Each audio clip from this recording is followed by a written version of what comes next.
Paulius Jankūnas prasuoja tuos į savo įkrepšį praleidžiamus taškus, tačiau štai Jurakas, Markota ir Jankūnas jau yra prasižengę po 3 kartus. Aurelijus Žukauskas surinkęs 4 pražangas ir matėme, ką pirmajame kėlinyje išdarinėjo Saulius Kuzminskas, surinkęs 19 taškų. Dabar Artūras Masiulis, nors prie baudų metimo linijos jaučiasi labai neužtikrintai, tačiau bent jau savo agresyviu žaidimu verčia priešininkus prasiženginėti. Ir štai taip po 1 taškelį renka vis Artūras Masiulis. Vėlgi padėdamas savo komandai nepaleisti varžovų toli į priekį. Pataiko Paulius Jankūnas, pamiršo apie jį dabar Šiaulių gynybą ir geru, taikliu, stabiliu vidutiniu metimu pasižymintis Paulius Jankūnas vėl didina skirtumą iki 12, 70-58. Tomas Rinkevičius, perdavimas Masiuliui, šis po krepšio Virginijui Praškevičiui ir Praškevičius įėjimo iš viršaus į varžovų krepšį mažina skirtumą iki 10.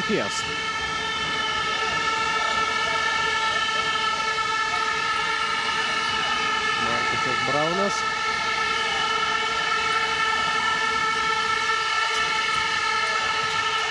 Klysta žalgiriečiai, Tomas Rinkevičius įvejasi Dainių Šalengą, pavys.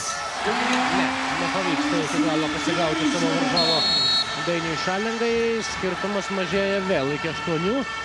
Ir tai štai šios 2 sėkmingos Šiaulių atakos. Dar vienas priminimas Žalgiriui, jog jie, tai yra aikštės šeimininkai, ginklų dar nesudėjo ir baltą vėliavą tikrai mosuoti nesiruošia. Kągi, tuo įdomiau mums visiems. Dežanas Kolinzas, jos slalomas baudos aikštelėje. Ir 2 taškai. Vaidas Pauliukėnas prasižengia prieš jį Markusas Braunas. 2 baudos metimai, Vaidas Pauliukėnas tos prie baudų metimo linijos. Braunui tai yra tik pirmoji asmeninė pražanga, tai kol kas jokio pavojaus jam. Nepaisant to, keičia jį Žalgirio komandos treneriai.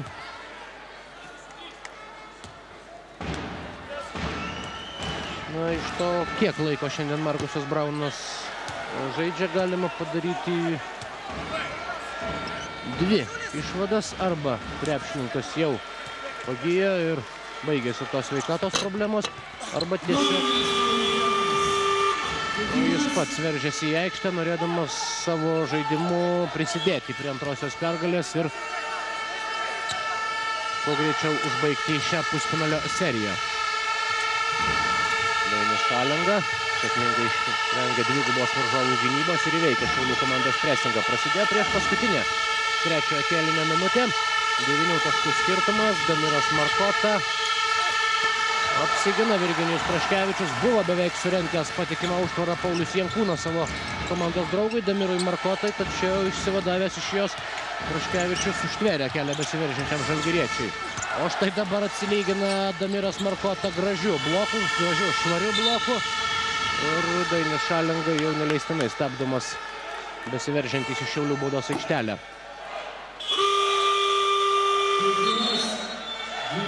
Vaidas Pauliukėnas.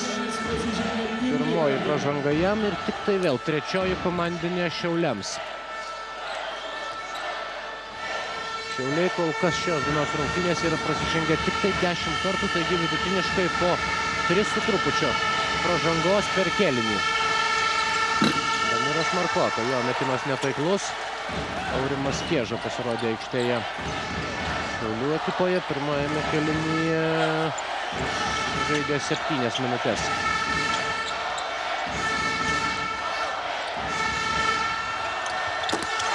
Ir taiklus Manto Ruikio metimas. 3 tritaškis iš 3, 17 taškų Manto Ruikio sąskaitoje. Taigi dabar atsisėdus ant suolelio Sauliui Kuzminskui Šiaulių komandoje iššauna Mantas Ruikis, tapdamas puolimo lyderiu. Ir štai dabar jau komanda skiria tik tai 6 taškai, tuo labiau, kad klysta Markusas Braunas, prarasdamas kamuolį po to.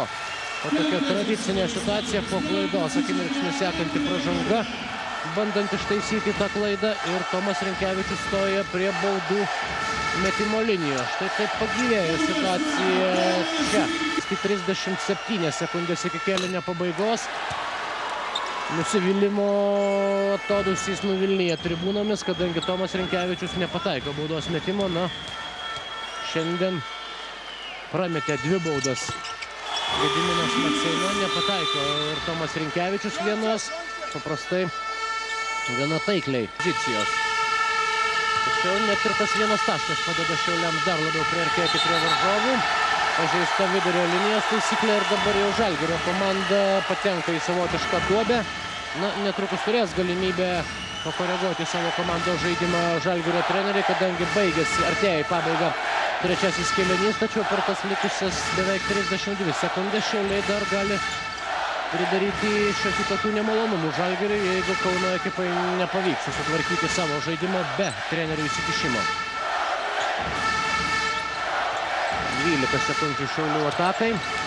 Vaidas Pauliukėnas praveria pro visus varžovus ir mažina skirtumą iki 3 taškų. Taigi labai silpna Žalgirio komandos trečiojo kėlinio pabaiga. Atgaivina Šiaulių komandos ir žaidėjų, ir tuo labiau gerbėjų viltis.